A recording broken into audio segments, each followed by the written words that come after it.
Seandainya ada yang mengatakan kepada Sania Puspita bahwa hidupnya akan berubah total setelah menangis di toilet kantor, ia pasti akan tertawa.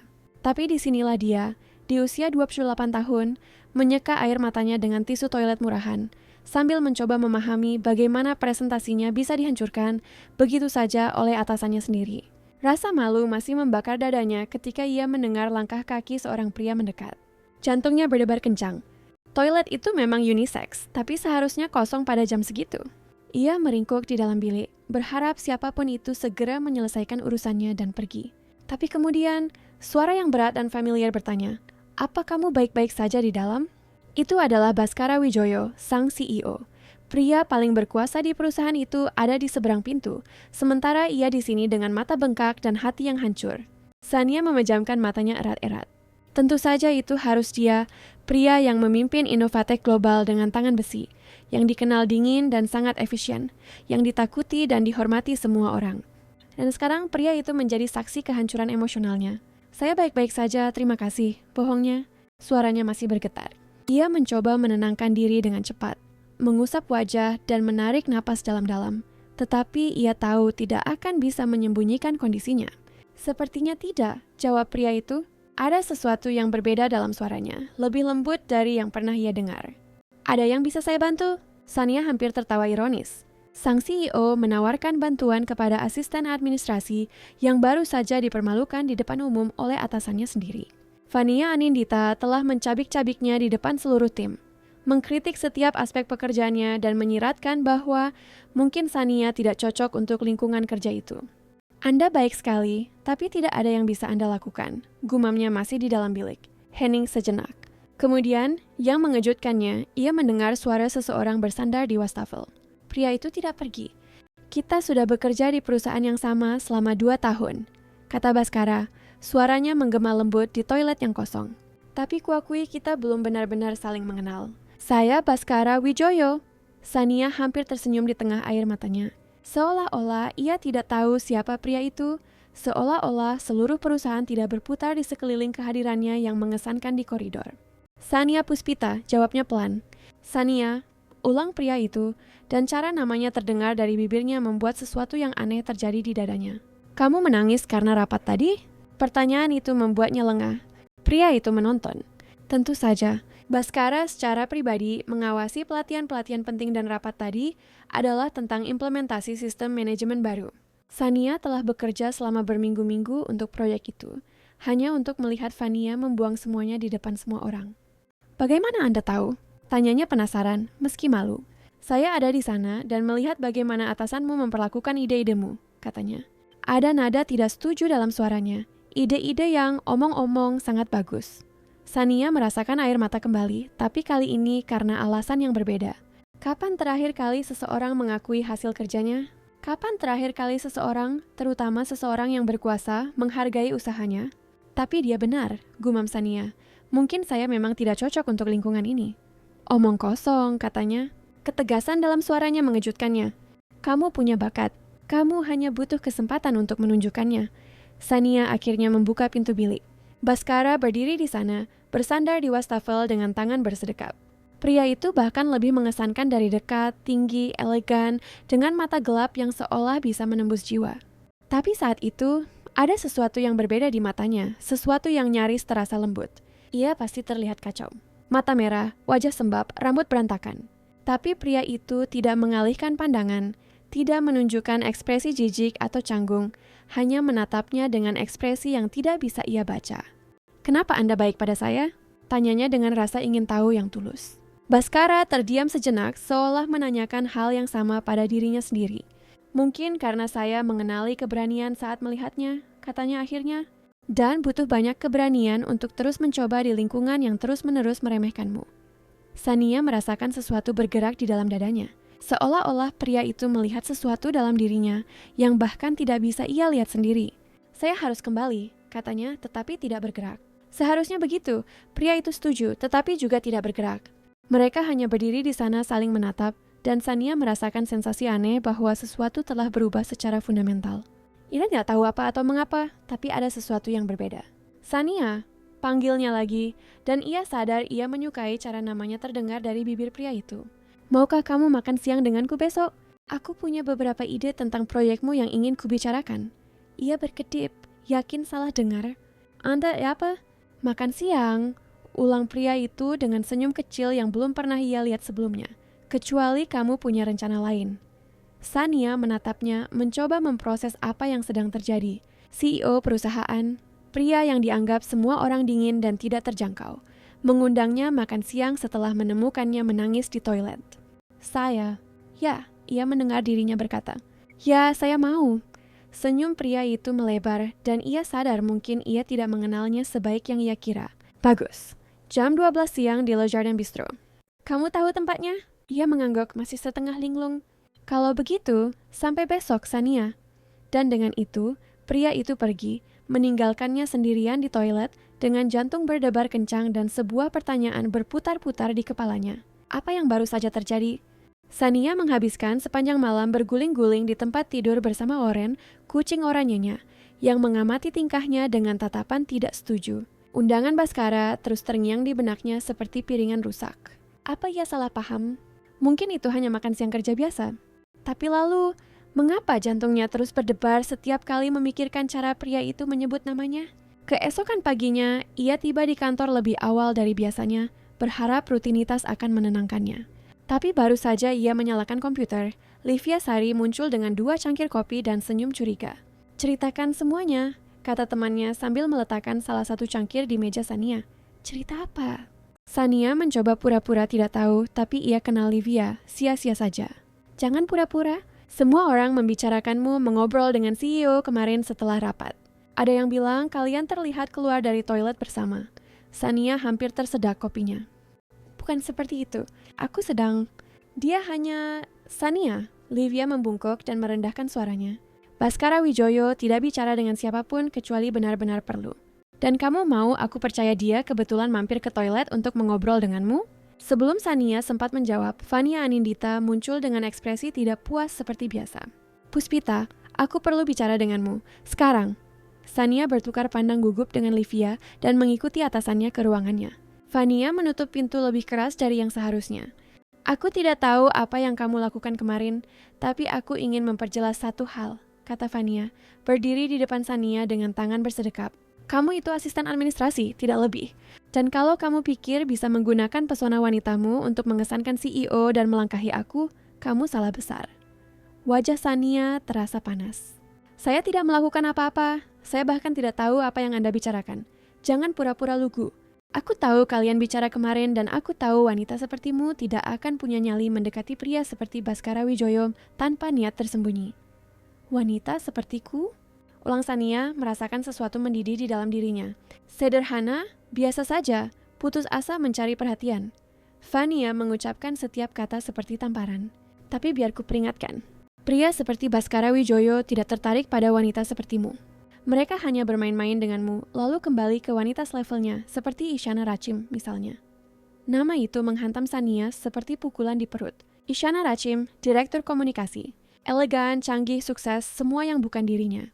"Saya mengerti pesan Anda," kata Sania, mencoba menjaga suaranya tetap tegar. "Bagus, sekarang kembali bekerja dan berhenti melamun." Sania keluar dari ruangan dengan kaki gemetar, kembali ke mejanya dan mencoba fokus pada laporan. Tapi kata-kata Fania terus terngiang di benaknya.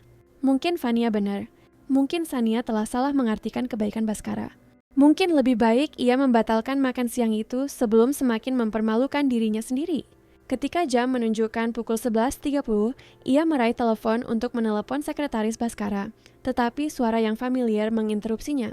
"Siap untuk makan siang?" Sania mengangkat pandangannya dan mendapati Baskara berdiri di samping mejanya. Pria itu tampak sempurna seperti biasa, tapi ada sesuatu yang berbeda pada ekspresinya, lebih lembut, lebih manusiawi. "Saya sebenarnya berpikir mungkin ini bukan ide yang bagus," gagapnya, sadar bahwa separuh kantor sedang memperhatikan. Baskara mengerutkan kening. "Kenapa?" Sania melihat sekeliling. Ia bisa merasakan tatapan penasaran mendengar bisik-bisik. Fania telah keluar dari ruangannya dan sedang mengamati pemandangan itu dengan ekspresi marah. "Orang-orang membicarakannya, dan saya tidak ingin menimbulkan masalah." Baskara mengikuti tatapannya dan berhenti pada Fania. Wajahnya sedikit mengeras, tapi ketika ia kembali menatap Sania, ekspresinya kembali lembut. Sania, bisakah kita bicara empat mata sebentar? Ia mengangguk dan mereka berjalan ke ruang rapat yang kosong. Baskara menutup pintu dan berbalik menghadapnya. Apa yang sebenarnya terjadi? Tanyanya. Ada kekhawatiran tulus dalam suaranya yang membuatnya lengah. Sania ragu. Bagaimana ia bisa menjelaskan bahwa atasannya baru saja mempermalukannya karena makan siang yang bahkan belum terjadi? Vania berpikir saya mencoba memanfaatkan Anda untuk mendapatkan promosi. Katanya akhirnya memutuskan untuk jujur. Baskara terdiam sejenak. Lalu yang mengejutkannya, pria itu tertawa. Suara tawa yang rendah dan kaya yang belum pernah ia dengar sebelumnya. Dan memangnya begitu? Pertanyaan itu membuatnya lengah. Apa? Tidak, saya bahkan tidak mengerti mengapa Anda mengundang saya. Karena aku ingin mengenalmu lebih baik, katanya dengan kesederhanaan yang membuatnya terdiam. Karena kemarin aku melihat seorang wanita cerdas dan berbakat diremehkan, dan itu menggangguku. Dan karena sejujurnya sudah lama aku tidak bertemu seseorang yang begitu tulus. Jantung Sania berdebar kencang. Saya bukan siapa-siapa. Aku tidak setuju, katanya melangkah mendekat. Dan jika kamu mengizinkan, aku ingin membuktikannya padamu. Ia menatap mata pria itu dan melihat sesuatu yang membuatnya gemetar. Ada ketulusan di sana, dan sesuatu yang lain, sesuatu yang hangat dan intens yang membuat perutnya bergejolak dengan cara yang baik. Baiklah, bisiknya. Senyum yang diberikan pria itu sangat memukau. Bagus, tapi kita akan lewat garasi. Aku tidak mau memberi bahan gosip lagi. 15 menit kemudian, Sania duduk di kursi penumpang mobil Baskara, sebuah BMW hitam elegan yang beraroma kulit dan parfum pria yang lembut. Ia belum pernah berada di mobil semewah ini, tapi ia berusaha tidak terlihat terkesan. Gugup? Tanya pria itu, memperhatikan cara ia memainkan tali tasnya. Sedikit, akunya, saya tidak biasa makan siang dengan CEO. Aku juga tidak biasa makan siang dengan asisten administrasi, jawabnya. Dan ia tidak tahu apakah itu hal yang baik atau buruk. Le Jardin Bistro adalah tempat yang persis seperti yang dibayangkan Sania akan sering dikunjungi pria seperti Baskara. Elegan, privat, mahal, jenis tempat yang tidak akan pernah ia masuki sendirian. Tapi ketika mereka duduk, sesuatu yang ajaib terjadi. Ketegangan mulai mencair. Baskara berbeda saat jauh dari kantor, lebih santai, lebih lucu.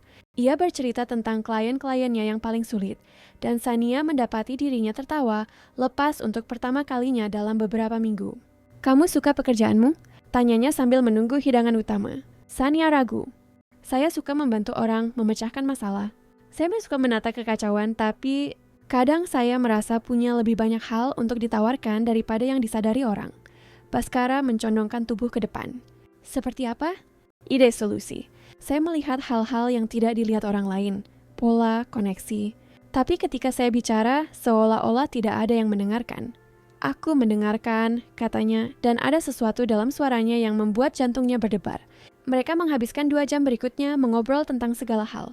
Ia mengetahui bahwa pria itu sangat menyukai arsitektur, sering lari maraton, dan telah membangun perusahaan dari nol. Pria itu mengetahui bahwa ia adalah seorang kutu buku, menjadi relawan di masjid, dan bermimpi untuk keliling dunia. Boleh saya bertanya sesuatu? Katanya saat mereka minum kopi. Tentu saja. Kenapa Anda memilih Jakarta untuk mendirikan perusahaan?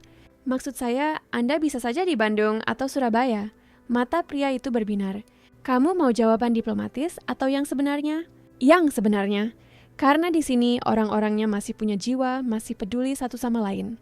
Dan karena kota ini punya energi yang spesial, koneksi dengan akarnya yang tidak akan kamu temukan di kota-kota metropolitan besar lainnya.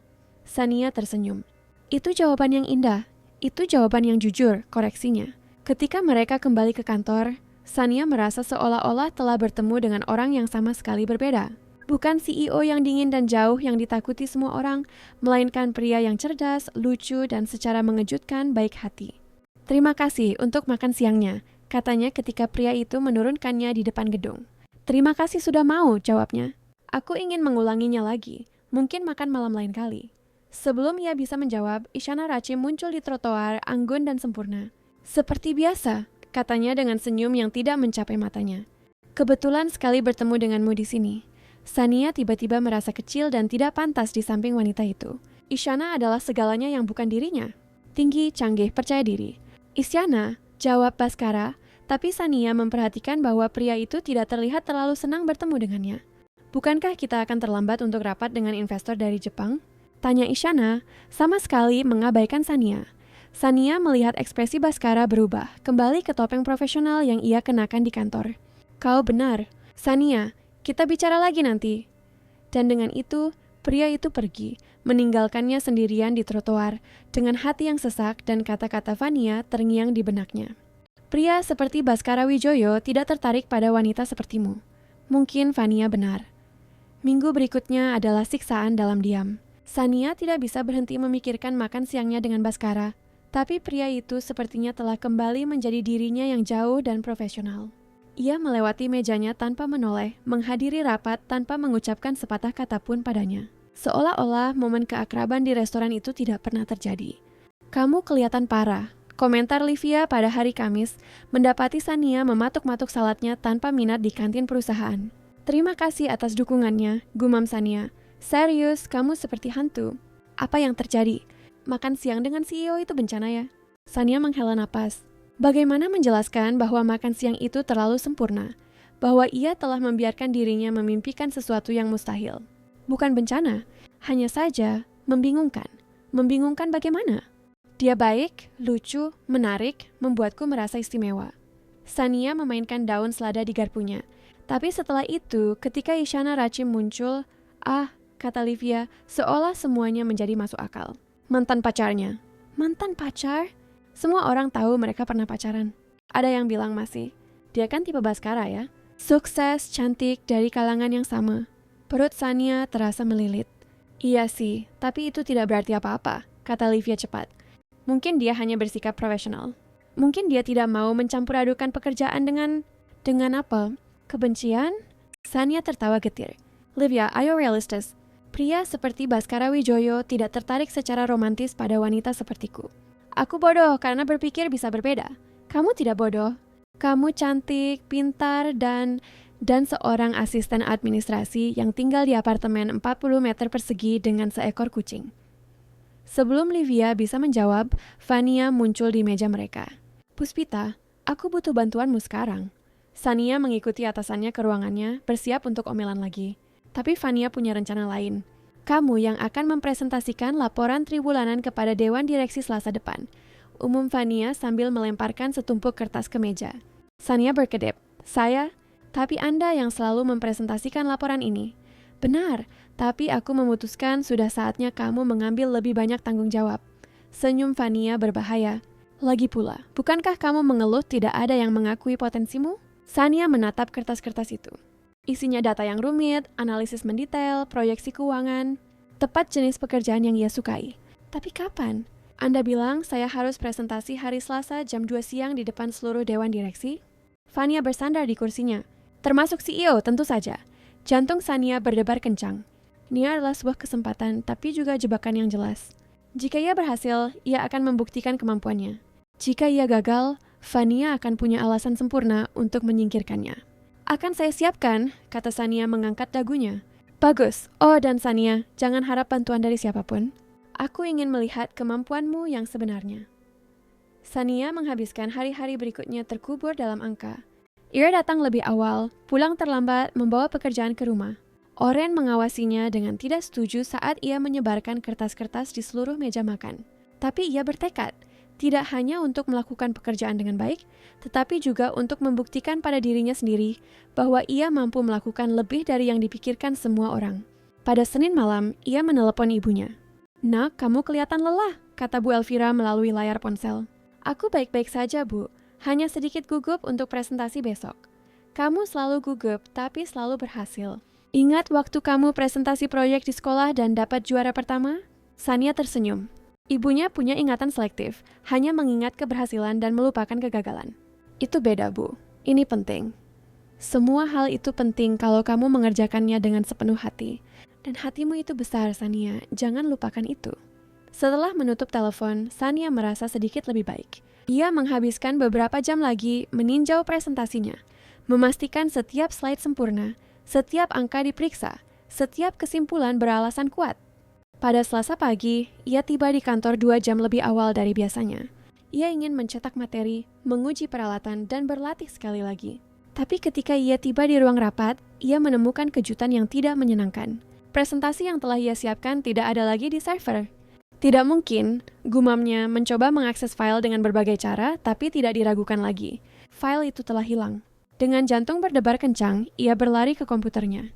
Setidaknya ia punya salinan lokal, tapi ketika ia membuka folder itu, ia menemukan bahwa file-filenya rusak. Pengalaman bertahun-tahun di bidang IT membuatnya langsung mencurigai adanya sabotase. Ada masalah teknis? Suara Vania di belakangnya membuatnya terlonjak. Presentasi saya hilang dari server dan file lokalnya rusak, kata Sania mencoba menjaga suaranya tetap tenang. Sayang sekali, kata Vania, tapi ekspresinya sama sekali tidak menunjukkan rasa kasihan. Ya, kamu masih punya waktu 3 jam. Aku yakin orang berbakat sepertimu bisa berimprovisasi. Sania memperhatikannya pergi dan merasakan kemarahan dingin menjalari dirinya. Vania telah menyabotase pekerjaannya. Ira yakin tapi tidak bisa membuktikannya. Dan bahkan jika bisa, siapa yang akan percaya padanya? Ira menarik napas dalam-dalam. 3 jam, ia bisa melakukannya. Data-datanya ada di kepalanya, ia hafal setiap angka. Mungkin ia tidak punya slide yang rumit, tapi ia bisa membuat sesuatu yang sederhana dan mengandalkan pengetahuannya tentang konten. 2 jam 50 menit kemudian, Sania berada di ruang rapat dengan presentasi yang sederhana namun solid. Jantungnya berdebar seperti genderang saat para direktur mulai masuk. Baskara adalah yang terakhir tiba. Pria itu menatapnya sekilas, dan ia merasa melihat ekspresi khawatir di matanya, tapi itu mungkin hanya imajinasinya. Selamat siang semuanya, Sania memulai. Suaranya lebih mantap dari yang ia duga. Hari ini saya akan mempresentasikan laporan triwulanan kita dan beberapa analisis yang saya yakini relevan untuk keputusan strategis kita. Beberapa menit pertama terasa sulit. Ia bisa merasakan tatapan skeptis, mendengar bisikan pelan, tapi seiring ia mendalami data, sesuatu berubah. Ia mulai merasa percaya diri, bersemangat dengan apa yang ia katakan. Ia tidak hanya mengulang angka, ia menceritakan sebuah kisah, menghubungkan titik-titik, mengungkapkan pola yang tidak disadari orang lain. Seperti yang bisa Bapak dan Ibu lihat di grafik ini, katanya sambil menunjuk ke sebuah proyeksi. Jika kita menggabungkan data kepuasan pelanggan dengan waktu respons dari tim dukungan kita mengidentifikasi peluang untuk meningkatkan retensi sebesar 15% hanya dengan mengoptimalkan proses internal kita. Ruangan menjadi hening. Kemudian salah satu direktur mencondongkan tubuh ke depan. Analisis ini darimu, Sania? Betul, Pak. Berdasarkan data dari 18 bulan terakhir. Menarik. Sangat menarik. Presentasi berlanjut dan Sania merasa dirinya semakin berkembang di setiap slide. Ia berbicara tentang sesuatu yang ia sukai, menunjukkan wawasan yang ia temukan sendiri, mengusulkan solusi kreatif untuk masalah nyata. Ketika ia selesai, ada hening sejenak, lalu tepuk tangan. Bukan hanya tepuk tangan sopan, tapi yang benar-benar antusias. Kerja bagus, Sania, kata Direktur Keuangan. Analisis ini persis seperti yang kami butuhkan untuk mengambil beberapa keputusan penting. Sania menatap Baskara. Pria itu menatapnya dengan ekspresi yang tidak bisa ia baca. Intens bangga kagum. Sania, katanya, dan suaranya menembus keriuhan ruangan. Bisakah kamu tinggal sebentar? Aku ingin membahas beberapa usulanmu. Para direktur lain keluar, meninggalkan mereka berdua. Sania membereskan materinya dengan tangan yang sedikit gemetar, masih memproses apa yang baru saja terjadi. Itu tadi sangat mengesankan, kata Baskara ketika mereka sendirian. Terima kasih, gumamnya, tidak bisa menatap mata pria itu. Sania, lihat aku. Ia mengangkat pandangannya dan mendapatinya menatapnya dengan intensitas yang membuat jantungnya berdebar. Apa kamu sadar betapa briliannya presentasimu, wawasan yang kamu ungkapkan, peluang yang kamu identifikasi? Saya hanya melakukan... Tidak, kamu melakukan jauh lebih dari itu. Pria itu mendekat dan ia bisa merasakan kehangatan tubuhnya, aroma parfumnya. Dan aku punya tawaran untukmu. Sebelum ia bisa bertanya apa itu, pintu terbuka dan Isyana Rachim masuk. Baskara, kamu lupa rapat kita dengan... Ia berhenti saat melihat Sania. Maaf, aku tidak tahu kamu sedang sibuk. Tidak masalah, kata Sania cepat mengambil barang-barangnya. Saya juga sudah mau pergi. Tidak, tunggu, kata Baskara, tapi Sania sudah di ambang pintu. Kita bicara lagi nanti, katanya, dan keluar sebelum pria itu bisa menghentikannya. Di koridor, ia bersandar di dinding dan menarik napas dalam-dalam. Ia berhasil. Ia telah presentasi di depan Dewan Direksi dan itu sukses besar. Tapi kenapa ia merasa begitu hampa? Mungkin karena jauh di lubuk hatinya, ia tahu tidak ada yang benar-benar berubah. Ia masih Sania Puspita, asisten administrasi. Dan Baskara Wijoyo masih CEO yang tidak terjangkau yang berada di dunia orang-orang seperti Isyana Rachim. Tapi setidaknya selama beberapa menit di ruangan itu, ia telah dilihat, diakui, dan dihargai. Dan mungkin untuk saat ini itu sudah cukup. Sania tiba di kantor keesokan paginya berharap semuanya akan kembali normal. Ia yang tak terlihat di mejanya, Baskara yang jauh di dunia korporatnya. Tapi baru saja ia menyalakan komputer, sekretaris Baskara muncul. Sania, Pak Baskara ingin bertemu Anda di ruangannya, sekarang. Jantungnya berdebar kencang. Ia mengambil buku catatan, mencoba terlihat profesional, dan mengikuti sekretaris itu menyusuri koridor menuju lantai eksekutif. Ia belum pernah ke kantor Baskara sebelumnya. Tempat itu sangat mengesankan. Jendela dari lantai ke langit-langit dengan pemandangan seluruh kota. Perabotan modern, satu dinding penuh dengan buku-buku tentang arsitektur dan bisnis. Silakan duduk, katanya, menunjuk salah satu kursi di depan mejanya. Tapi alih-alih duduk di belakang mejanya, pria itu menarik kursi ke sampingnya. Tentang kemarin, mulainya, dan Sania bersiap untuk yang terburuk. Mungkin ia sudah berubah pikiran, mungkin ia pikir Sania terlalu sombong. Aku ingin menawarimu posisi di tim analisis strategis. Sania berkedip, yakin salah dengar. Maaf, apa? Analysis strategist. Kamu akan melapor langsung kepadaku. Gaji 60% lebih tinggi dari yang sekarang, tunjangan penuh, timmu sendiri. Pria itu mencondongkan tubuh ke depan. Sania, apa yang kamu lakukan kemarin itu luar biasa. Kamu melihat pola yang tidak bisa diidentifikasi oleh analis senior. Aku punya perusahaan untuk dijalankan, dan aku butuh orang sepertimu di sisiku. Sania merasa seolah-olah dunia berhenti berputar. Ini sungguhan. Sangat nyata, senyumnya, dan seolah-olah matahari terbit di ruangannya. Kecuali kamu lebih suka terus diremehkan oleh Fania Anindita. Anda tahu tentang itu. Ekspresinya sedikit mengeras. Aku tahu lebih dari yang kamu bayangkan. Aku tahu file-filemu dihapus kemarin. Aku tahu kamu harus membuat ulang seluruh presentasi dalam 3 jam.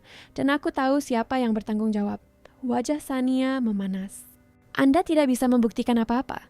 Aku tidak perlu membuktikan. Aku hanya perlu melindungi talenta-talentaku. Ia mencondongkan tubuh lebih dekat dan Sania bisa melihat kilau keemasan di mata gelapnya. Kamu mau? Ini adalah semua yang pernah ia impikan. Pengakuan profesional, tantangan intelektual, kesempatan untuk membuktikan nilainya. Tapi ada sesuatu dalam intensitas tatapannya yang membuatnya gemetar. Kenapa Anda melakukan ini? Tanyanya pelan, karena kamu pantas mendapatkannya. Hanya itu? Ia terdiam cukup lama, matanya menyapu wajah Sania. Tidak, bukan hanya itu. Jantung Sania berdetak lebih kencang. Baskara, terima dulu tawarannya. Nanti kita bicarakan sisanya. Ia menarik napas dalam-dalam. Ini adalah kesempatan yang luar biasa, tapi juga rumit. Bekerja langsung dengannya, bertemu dengannya setiap hari, mencoba menjaga ketenangan saat pria itu menatapnya seperti itu. Saya terima, katanya sebelum keberaniannya hilang. Senyum yang diberikan pria itu sangat memukau. Bagus, kamu mulai hari Senin. Aku akan minta ruangan barumu disiapkan. Ruangan sendiri? Dengan pemandangan taman pusat. Kukira kamu akan suka. Sania berdiri, masih linglung. Terima kasih Sania. Ia juga berdiri, sangat dekat.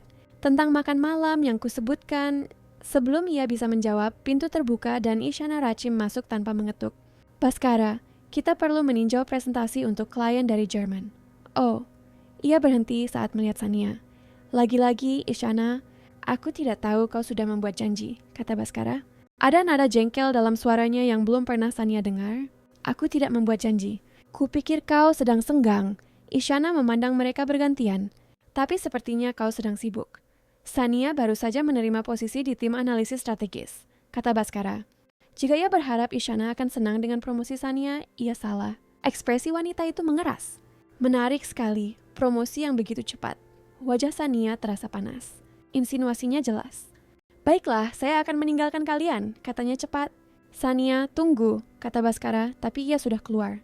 Di koridor, ia bersandar di dinding dan menarik napas dalam-dalam.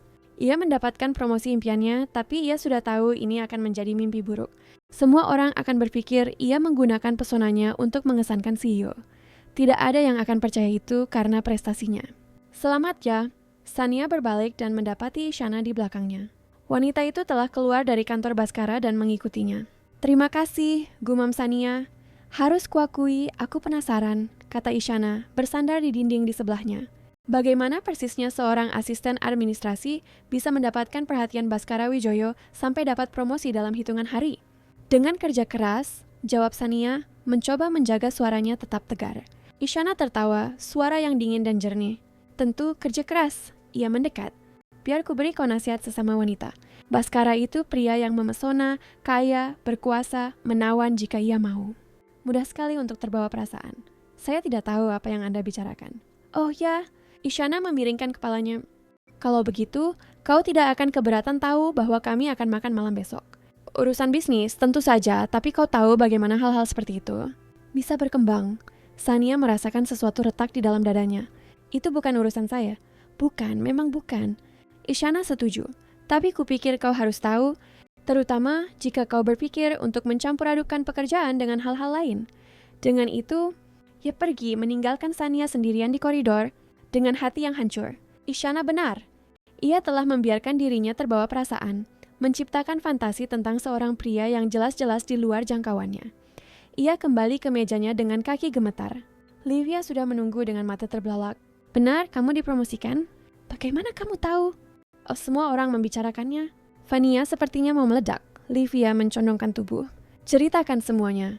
Sania menceritakan tentang tawaran itu, mencoba terdengar bersemangat, tapi di dalam hatinya ia merasa hampa. Promosi itu kehilangan kilaunya setelah percakapan dengan Isyana.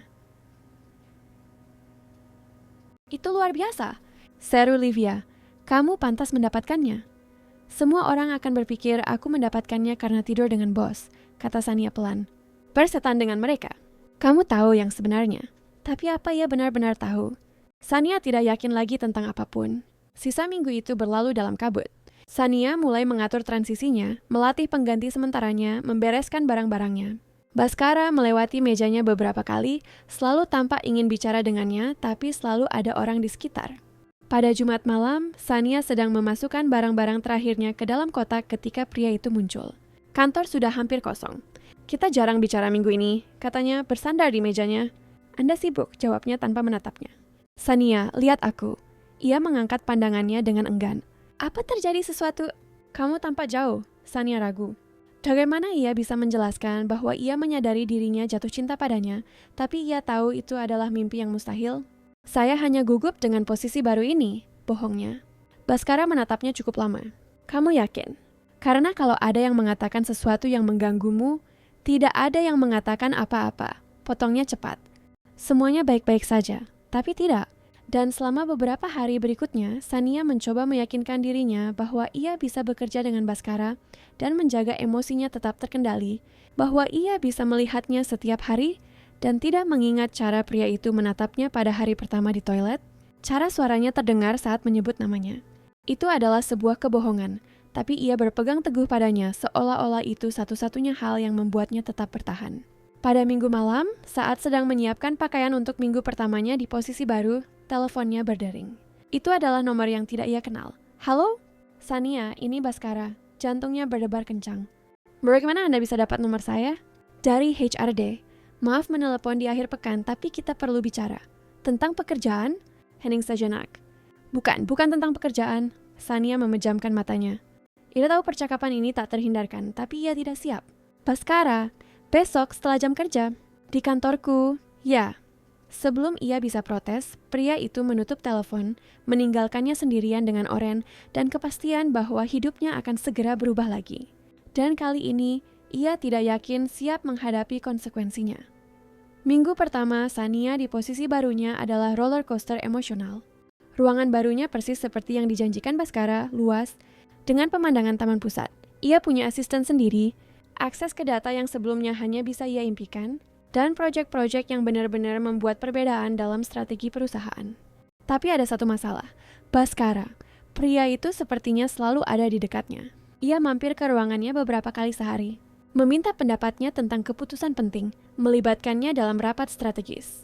Ini persis seperti yang selalu ia impikan secara profesional, tapi secara emosional, ia tersiksa. Setiap kali pria itu tersenyum padanya, jantungnya berdebar kencang. Setiap kali pria itu memujinya, ia teringat kata-kata Isyana. Dan ketika pria itu memanggil namanya dengan suara berat dan lembut itu, ia membutuhkan seluruh tekadnya untuk tetap tenang. Pada hari Kamis, saat rapat tentang ekspansi internasional, Sania memperhatikan Isyana menatapnya dengan ekspresi penuh perhitungan.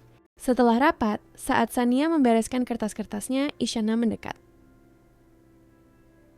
Sudah beradaptasi dengan baik di posisi baru? Tanyanya dengan senyum yang tidak mencapai matanya. Ya, terima kasih. Baguslah. Baskara bilang kalian bekerja sama dengan sangat baik. Isyana berhenti sejenak.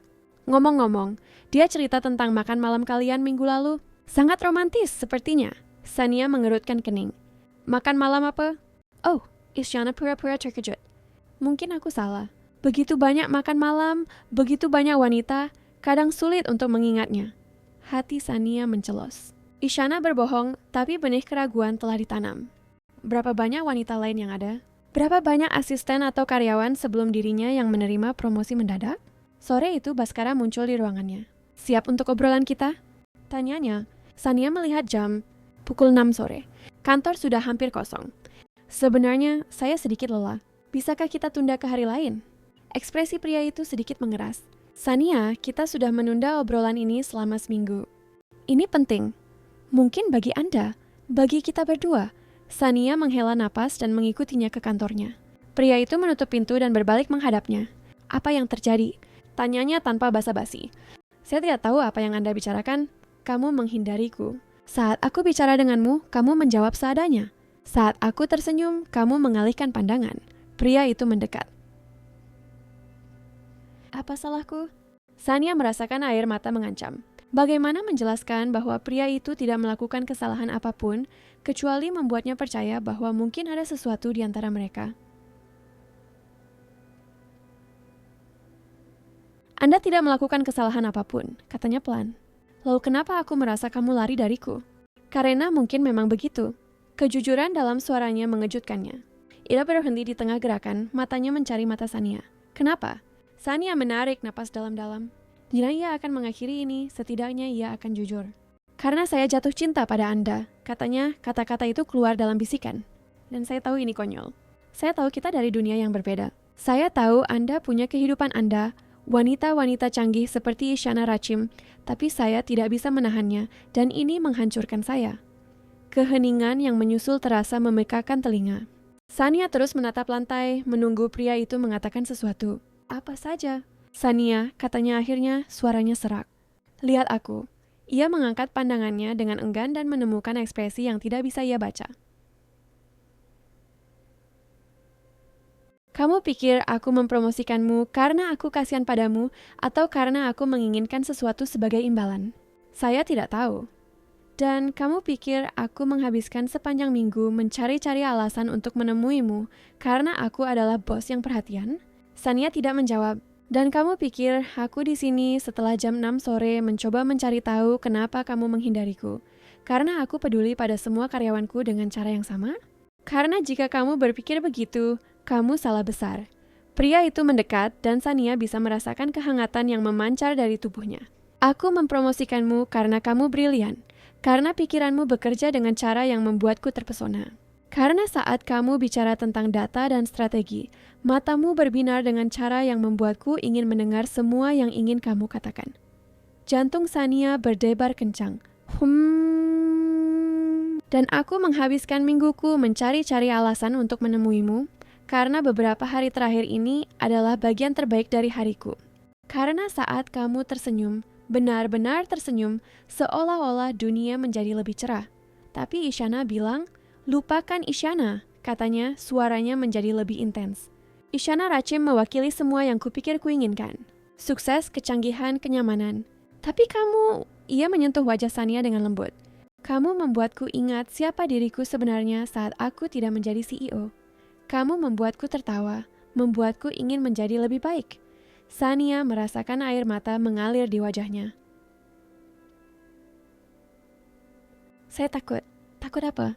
Takut ini hanya mimpi. Takut Anda akan bangun suatu hari dan sadar bahwa saya hanyalah Sania Puspita dari perumahan Melati yang naik bus dan tinggal di apartemen bersama seekor kucing. Baskara tersenyum, dan itu adalah senyum paling lembut yang pernah ia lihat. Sania Puspita dari perumahan Melati, ulangnya lembut. Yang suka membaca, yang menjadi relawan di masjid, yang melihat pola yang tidak bisa dilihat oleh dokter ekonomi, yang menangis saat frustrasi tapi tidak pernah menyerah, yang memperlakukan semua orang dengan baik, tidak peduli siapa mereka. Ia mencondongkan tubuh lebih dekat. Kamu pikir aku peduli di mana kamu tinggal atau bagaimana kamu pergi bekerja? Kamu pikir apa yang membuatku tertarik padamu ada hubungannya dengan uang atau status? Saya tidak tahu apa yang membuat Anda tertarik pada saya, bisiknya.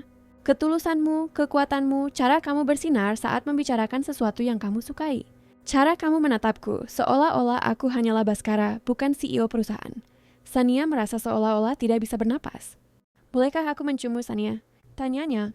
Ada sesuatu yang rentan dalam suaranya yang belum pernah ia dengar sebelumnya. Sebagai jawaban, ia mendekat dan ketika bibir mereka bersentuhan seolah-olah seluruh dunia akhirnya terasa masuk akal. Ciuman itu lembut pada awalnya, ragu-ragu, seolah keduanya sedang menguji apakah ini nyata. Kemudian ciuman itu semakin dalam, dan Sania merasa seperti terbang dan tenggelam pada saat yang bersamaan. Ketika mereka berpisah, keduanya terengah-engah. Ini akan memperumit segalanya, bisiknya di bibirnya. Ya, pria itu setuju. Sangat rumit, dan sekarang kita akan mencari tahu bersama. Mereka tetap berpelukan sementara kota di bawah mereka mulai menyala. Sania tahu mereka akan menghadapi masalah kebijakan kantor, gosip, penilaian. Tapi saat itu, dalam pelukan Baskara, ia akhirnya merasa seperti di rumah. Sania, katanya di rambutnya. Ya, tentang makan malam yang kusebutkan 2 minggu lalu. Ia tertawa, dan itu adalah tawa tulus pertama dalam beberapa hari. Ya, Sabtu malam, sesuatu yang istimewa, hanya kita berdua. Apakah ini kencan, Pak Wijoyo? Ini kencan, Nona Puspita. Dan untuk pertama kalinya sejak mengenal Baskara Wijoyo, Sania membiarkan dirinya percaya bahwa dongeng itu mungkin ada. Bahkan untuk gadis biasa yang tinggal di apartemen kecil dengan seekor kucing. Terutama untuk mereka. Epilog 6 bulan kemudian. Sania merapikan kalung mutiaranya, hadiah dari Baskara untuk ulang tahun 1 bulan mereka, dan menatap dirinya di cermin. Gaun biru tua itu sederhana namun elegan, sempurna untuk peresmian kantor pusat baru Innovatech Global. Kamu cantik sekali, kata Livia muncul di belakangnya. Siapa sangka teman asisten administrasiku akan menjadi pacar CEO? Mantan asisten administrasi, koreksi Sania, tersenyum. Sekarang aku direktur analisis strategis. Promosi yang sangat pantas, kata Livia tegas. Dan siapapun yang bilang sebaliknya harus berurusan denganku. Sania tertawa. Beberapa bulan pertama memang sulit. Gosip, tatapan sinis, komentar jahat. Fania Anindita telah dipindahkan ke cabang lain setelah reorganisasi departemen.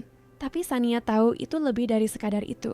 Baskara tidak akan mentolerir siapapun yang tidak menghormati orang yang ia cintai. Siap? Tanya Baskara, muncul di pintu toilet wanita tempat mereka bersiap-siap. Sania berbalik dan tersenyum. Bahkan setelah 6 bulan, pria itu masih membuat jantungnya berdebar. Ia tampak sempurna dalam tuksedonya, tapi cara matanya berbinar saat melihatnya lah yang membuatnya merasa benar-benar cantik. Siap, jawabnya. Aku akan meninggalkan kalian berdua, kata Livia dengan senyum nakal. Sampai jumpa di pesta. Ketika mereka sendirian, Baskara mendekat dan memeluknya. Kau tahu, kau akan menjadi wanita tercantik di pesta ini, bisiknya di telinganya. Gombal, katanya, tapi sambil tersenyum. Fakta, koreksinya. Pesta sudah berlangsung meriah saat mereka tiba. Kantor pusat baru itu sangat mengesankan. Sebuah gedung modern dengan garis arsitektur yang telah direncanakan sendiri oleh Baskara. Sania memperhatikannya menyapa investor dan klien, selalu menawan dan profesional. Tapi sesekali, ia akan menatapnya dari seberang kerumunan dan tersenyum seolah Sania adalah jangkarnya di tengah kekacauan sosial. Sania! Bu Elvira muncul di sampingnya, berseri-seri dalam gaun baru yang dibelikan Sania untuknya. Pesta yang luar biasa. Ibu senang? Sangat. Dan Baskara bahkan lebih menawan secara langsung. Adikmu, Juliana, juga sangat menyukainya. Ibunya mencondongkan tubuh. Dia meminta restuku loh, Sania berkedip. Meminta restu untuk apa? Anak, kamu tidak bisa sepolos itu, kata Bu Elvira dengan senyum penuh arti. Sebelum Sania bisa sepenuhnya memproses apa artinya itu, Baskara muncul di samping mereka. Bu Elvira, boleh saya pinjam putrinya sebentar? Tentu saja, nak. Dia milikmu sepenuhnya. Baskara membawa Sania ke balkon gedung, di mana mereka memiliki privasi dan pemandangan Jakarta yang gemerlap. Kamu tadi bicara dengan ibuku tentang sesuatu yang spesifik? Tanyanya, mencoba terdengar santai. Mungkin, katanya, tapi ada sesuatu yang gugup dalam ekspresinya yang jarang ia lihat. Baskara? Pria itu menarik napas dalam-dalam dan berbalik menghadapnya. Sania, 6 bulan ini adalah 6 bulan paling luar biasa dalam hidupku. Kamu mengubahku dengan cara yang bahkan tidak ku ketahui mungkin terjadi. Kamu membuatku ingat bahwa kesuksesan tanpa cinta itu hampa. Kamu mengajariku bahwa kerentanan adalah kekuatan, bukan kelemahan. Jantung Sania mulai berdetak lebih cepat. Kamu mengambil duniaku yang terkendali dan teratur dan menjungkir balikannya dengan cara terbaik. Dan sekarang, Aku tidak bisa membayangkan masa depan tanpamu. Ia berlutut dan Sania merasakan air mata mulai mengalir di wajahnya. Sania Puspita, katanya, mengeluarkan sebuah kotak beludur kecil dari sakunya. Maukah kau menikah denganku? Maukah kau membangun kehidupan bersamaku? Maukah kau terus menunjukkan padaku apa yang benar-benar penting? Cincin itu sempurna, sebuah soliter klasik dan elegan, persis seperti yang akan ia pilih jika bisa. Ya, fisiknya. Kurang keras. Ya, ketika pria itu menyelipkan cincin di jarinya dan berdiri untuk menciumnya, Sania berpikir tentang bagaimana hidupnya telah berubah setahun yang lalu. Ia hanyalah seorang karyawan tak terlihat. Sekarang, ia adalah seorang eksekutif yang dihormati, jatuh cinta pada pria luar biasa yang telah melihat dan menghargainya apa adanya. Aku mencintaimu, bisiknya di bibirnya. Aku juga mencintaimu, jawabnya. Selamanya, dari seberang pintu kaca, mereka bisa melihat pesta terus berlanjut, tetapi selama beberapa menit yang berharga, hanya ada mereka berdua di bawah bintang-bintang Jakarta, merencanakan masa depan yang menjanjikan akan sama luar biasa dan tak terduganya. Sania Puspita pernah pergi menangis di toilet kantor, tidak tahu bahwa CEO akan menemukannya di sana.